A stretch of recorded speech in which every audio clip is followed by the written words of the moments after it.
guys, it's been a while since I have done a spooky story time, so here I am laying on the floor, and I thought that I would read to you the story of the Headless Brakeman. And this is from the scariest stories you've ever heard, so we're back to book 1. The Headless Brakeman. As a brakeman on the railroad, Joe Kramer never worked long on any one line. Whenever he got bored with the route he was working, he would ask for a different run. Then he'd hitch a ride on a caboose to the starting point of the new job. So it wasn't unusual that Kramer was bumming a ride one cold, rainy spring night. As the caboose lurched along, he waited for the on-duty brakeman, an old friend of his, to come back from inspecting the cars. What a miserable night, he thought, as he peered out of the window at the pelting rain. He pictured his friend climbing over the tops of the swaying cars, and he was glad to be safe inside the caboose. Kramer was slowly nodding off to sleep when suddenly the train jolted violently, throwing him to the floor of the caboose. A washout, he thought. The engines hit a washout, and I'll bet the whole train is derailed. Grabbing a lantern and climbing out of the tilted caboose, Kramer heard the screams and cries of the passengers, but his only thought was of his friend. He searched frantically along the tracks. What he found exceeded his worst fears. Lying between two cars were the grisly remains of his friend's body, and the body had no head. Kramer and the crew picked up the body and placed it in the baggage car, covering it with a blanket.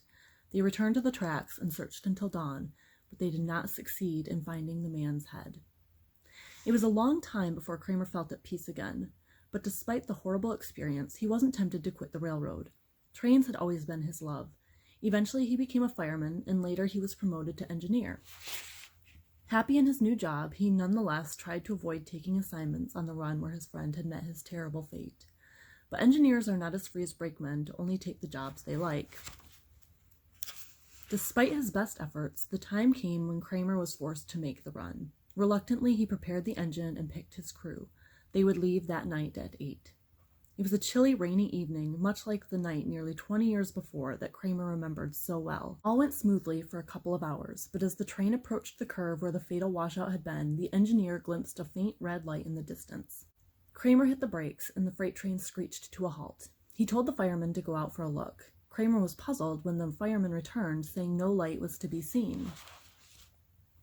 I'll go have a look for myself, he decided. Sure enough, as he jumped down to the track, he distinctly saw a red light swaying in the distance. Skipping from tie to tie, his own white lantern swinging by his side, Kramer moved forward toward the red light. Soon he could tell it was an old-style red-globed lantern. It faintly lit up the lower part of a man's body, dressed in the regulation blue overalls of a brakeman. "What's wrong?" yelled Kramer as he approached the brakeman. Getting no answer, he shouted again, but the dimly lit figure only moved away from him further down the track. Kramer followed, moving his feet uncertainly across the uneven tracks. He tried to keep his eyes focused on the shadowy form in the rain, but it kept slipping out of sight. Then suddenly it would reappear just ahead. An eerie feeling came over Kramer as he followed the figure around the very curve where his friend had died. Rounding the sharp bend, he froze in horror. Covering the tracks was a pile of earth and rocks, the worst washout he had ever seen, and standing atop it was the figure with the red lantern. But now the light was held high by an outstretched arm, and Kramer sensed the truth in the instant before he looked. With a sickened feeling, he saw that the figure had no head. In another instant, the ghostly brakeman was gone. Joe Kramer was an engineer for more than 15 years after that, but he never accepted another assignment on that run. Younger engineers scoffed when they were told that Kramer believed he had been saved from disaster by a ghost. But when Kramer died one cool, wet night in the spring, some say you could see 2 shadowy figures with red lanterns walking up and down the tracks on the fateful curve. And one of the figures, they say, was headless. Have a spooky day.